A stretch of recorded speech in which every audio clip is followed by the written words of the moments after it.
जय जगन्नाथ। जय मां संतोष।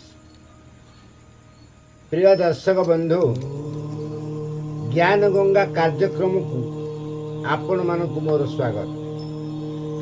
आज आसंतु जानिबा मोती शंख घरे रखिले आमर कौन उपकार हेबो। मोती शंख पूजा स्थान रे रखी प्रतिदिन पूजा कले निरंतर लक्ष्मी वास करती।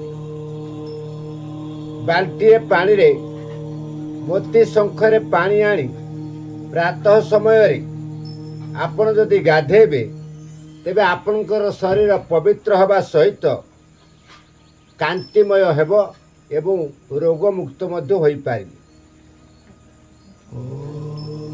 ए मोती शंख आपणकर कारखाना रे स्थापन करी प्रतिदिन पूजा कले आपणकर आर्थिक उन्नति हेबा सहित व्यवसायटी बढ़िबो।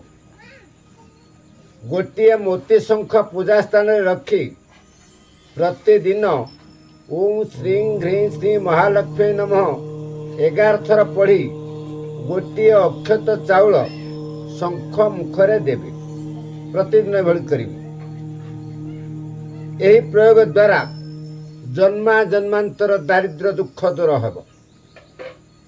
मोती शंख आपणकर कैश बॉक्स रे रखिले व्यापार वृद्धि हेब एवं बुधवार दिन गोटे ग्लास पानी नहीं ता भितर मोती शंख को घंटाए बुड़ाए रखी से ही पानी जदि आपणकर कौन लोक रोगग्रस्त होउछि जेते उपचार कले सुस्थ हो पारुना तेबे सेही लोक उपरे सिंचन कले से लोकटी निश्चित भाव में सुस्थ हेब।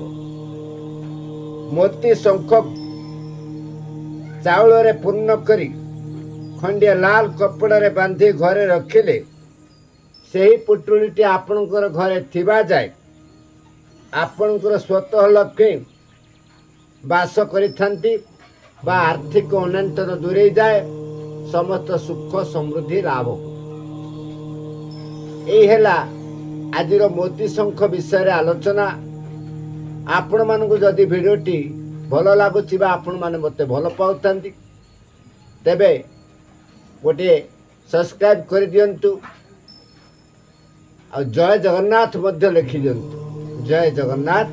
जय मां संतोष।